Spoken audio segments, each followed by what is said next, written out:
What do we expect, Mosse, from this U.S.-Portugal game? I've been saying it. This is a real game. It's not a pick-your-score match.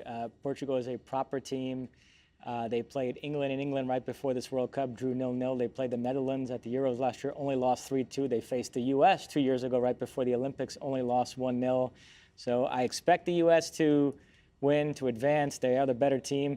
But I do think people need to have their guard up a little bit. I do not think this is a walk in the park, 5 or 6-0, only worrying about goal difference scenario. I mean, I'm not sure it's 5 or 6-0 type of situation, but I am much more confident and positive that this is going to be a fait accompli and an easy win. But, Mosse, the U.S. is the #1 team in the world, okay? The U.S. has incredible depth. And all this BS about what the lineup's going to be, look, whatever 11 the U.S. puts on the field, it is enough to beat Portugal. It is enough to beat Portugal handedly, all right?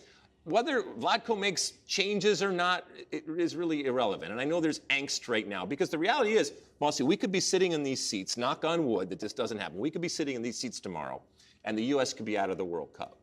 If that happens, we might be back in LA doing our next podcast. We might not be in these seats. We might not be in these seats. Absolutely, that could pose problems for our production here. But I don't think that that's going to be a problem. I think that Vlatko and Donosky and company are going to come out and get the job done. I think they're going to get the job done in the first half. I think so. If they want to make changes in the second half, I think it's going to be a much an easy type of win. Maybe not the 5 and 6 that people are talking about, but an easy and convenient type of win.